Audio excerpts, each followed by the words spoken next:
हरे कृष्णा। श्रीमद् भगवद गीता यथारूप अध्याय 1। कुरुक्षेत्र के युद्ध स्थल में सैन्य निरीक्षण। धृतराष्ट्र उवाच धर्मक्षेत्रे कुरुक्षेत्रे संवेतायुयुत्सवः मामकाः पांडवाश्चैव किम कुर्वत संजय। धृतराष्ट्र उवाच राजा धृतराष्ट्र ने कहा, धर्म क्षेत्रे धर्म भूमि में कुरुक्षेत्र नामक स्थान में समवेता एकत्र युयुत्सवः युद्ध करने की इच्छा से माम का मेरे पुत्रों पांडवा पांडु के पुत्रों ने च तथा एव निश्चय ही किम क्या अकुर्वत किया संजय हे संजय। अर्थ, धृतराष्ट्र ने कहा, हे संजय, धर्म भूमि कुरुक्षेत्र में युद्ध की इच्छा से एकत्र हुए मेरे तथा पांडु के पुत्रों ने क्या किया। तात्पर्य श्रील प्रभुपाद के द्वारा। भगवद गीता एक बहुपठित आस्तिक विज्ञान है जो गीता महात्म्य में सार रूप में दिया हुआ है। इसमें यह उल्लेख है कि मनुष्य को चाहिए वह श्री कृष्ण के भक्त की सहायता से समीक्षण करते हुए भगवद गीता का अध्ययन करे और स्वार्थ प्रेरित व्याख्याओं के बिना उसे समझने का प्रयास करे।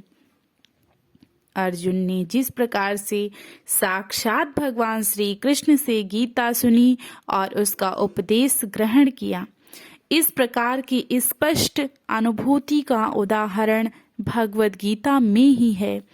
यदि उसी गुरु परंपरा से निजी स्वार्थ से रहित प्रेरित हुए बिना किसी को भगवद गीता समझने का सौभाग्य प्राप्त हो तो वह समस्त वैदिक ज्ञान तथा विश्व के समस्त शास्त्रों के अध्ययन को पीछे छोड़ देता है।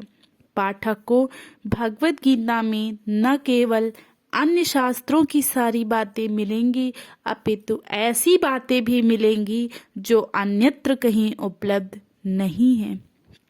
यह गीता का विशिष्ट मानदंड है। स्वयं भगवान श्री कृष्ण द्वारा साक्षात उच्चरित होने के कारण यह पूर्ण आस्तिक विज्ञान है। महाभारत में वर्णित धृतराष्ट्र तथा संजय की वार्ताएं इस महान दर्शन के मूल सिद्धांत का कार्य करती हैं। माना जाता है कि इस दर्शन की प्रस्तुति कुरुक्षेत्र के युद्ध स्थल में हुई, जो वैदिक युग से पवित्र तीर्थस्थल रहा है।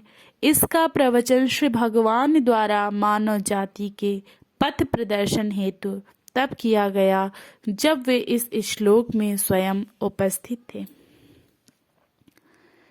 धर्म क्षेत्र शब्द सार्थक है क्योंकि कुरुक्षेत्र के युद्ध स्थल में अर्जुन के पक्ष में श्री भगवान स्वयं उपस्थित थे।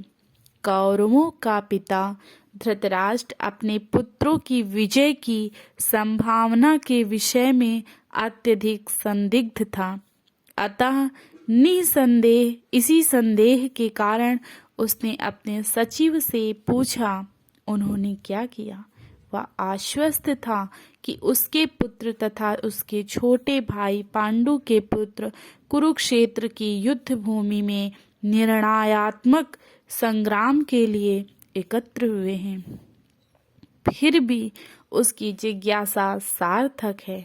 वह नहीं चाहता था कि भाइयों में कोई समझौता हो, अतः वह युद्ध भूमि में अपने पुत्रों की नियति के विषय में आश्वस्त होना चाह रहा था।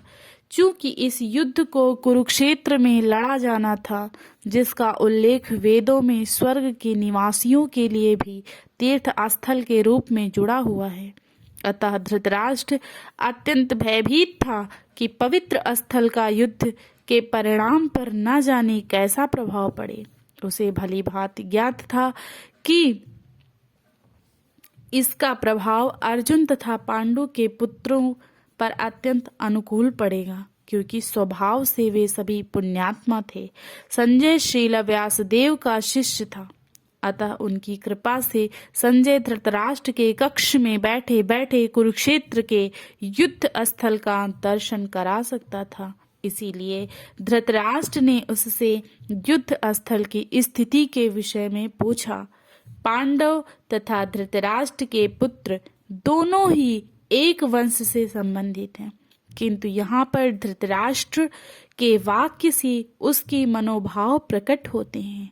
उसने जानबूझकर अपने पुत्रों को कुरु कहा और पांडु के पुत्रों को वंश के उत्तराधिकार से विलग कर दिया। इस तरह पांडु के पुत्रों अर्थात अपने भतीजों के साथ धृतराष्ट्र की विशिष्ट मनः स्थिति समझी जा सकती है। जिस प्रकार धान के खेत से अवांछित पौधों को उखाड़ दिया जाता है, उसी प्रकार इस कथा के आरंभ से ही ऐसी आशा की जाती है कि जहाँ धर्म के पिता श्री कृष्ण उपस्थित हों, वहाँ कुरुक्षेत्र रूपी खेत में दुर्योधन आदि धृतराष्ट्र के पुत्र रूपी अवांछित पौधों को समूल नष्ट करके युधिष्ठिर आदि नितांत धार्मिक पुरुषों की स्थापना की जाएगी। यहाँ धर्म क्षेत्र के तथा कुरुक्षेत्र शब्दों की उनकी ऐतिहासिक तथा वैदिक महत्ता के अतिरिक्त यही सार्थकता है। हरे कृष्णा।